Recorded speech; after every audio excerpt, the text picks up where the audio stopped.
नमस्कार। बड़ी खबर आ रही है। एनडीए गठबंधन ने सीट शेयरिंग फाइनलाइज कर दी है। जी हां, बहुत बड़ी खबर। एनडीए में जो सीटों को लेकर विवाद चल रहा था, उठापटक चल रही थी, जोर आजमाइश चल रही थी, वो जो है कमोबेश वो खत्म हो चुका है। पूरी तरह से वो समस्या खत्म हो गई है।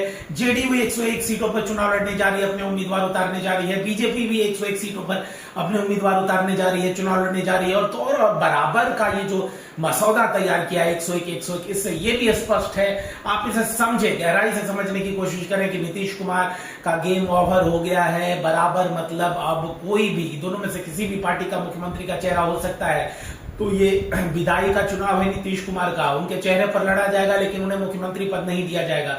इसके बाद एलजेपी आप जो है लोक जनशक्ति पार्टी रामविलास, जो कि चिराग पासवान की पार्टी है, रामविलास के बेटे की पार्टी है, 29 सीटें दी जा रही है। सबसे ज्यादा संतोषजनक मामला तो पासवान का ही रहने वाला है। और ऐसे अगर लड़े 243 सीटों पर तो एक भी विधानसभा सीट शायद ना जीते, जीत भी जाए तो एक दो बहुत बड़ी बात होगी। और यहाँ पर 29 सीटें मिल रही है। और एनडीए में रहने का फायदा है कि 50% तो रिजल्ट आ ही जाएगा। पिछले बार लोकसभा चुनाव में जितनी सीटें लड़े सब निकाल ली, 100% रिजल्ट था। तो सबसे ज्यादा फायदा चिराग को। वहीं काफी दिनों से नाराज और उठपटांग बात, कभी दिल्ली कभी पटना कभी गया करने वाले जीतन राम मांझी, जो कि मोदी की सरकार में कैबिनेट मंत्री भी हैं, उन्हें 6 सीटें दी गई है। ऐसे तो मांग कर रहे थे 40 की, चिराग इतनी, फिर 35 पे आए, फिर 20 पे आए, फिर 15 पर आए, फिर 14 पर आए, और आ गए कहां पर? 6 पर। खजूर से गिरे और कहां लटके पता नहीं। उसके बाद बात कर लेते उपेंद्र कुशवाहा की। हालांकि कुछ भी बेस ग्राउंड नहीं है, कहीं भी इनका कोई वोट बैंक उस हिसाब से नहीं है। लड़े थे, काराकाट में हार गए।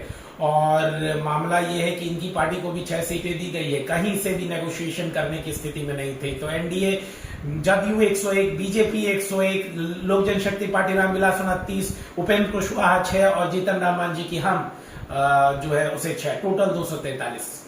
सब्सक्राइब करें इलेक्शन एक्सप्रेस को। मैं आपका होस्ट उत्कर्ष कुमार।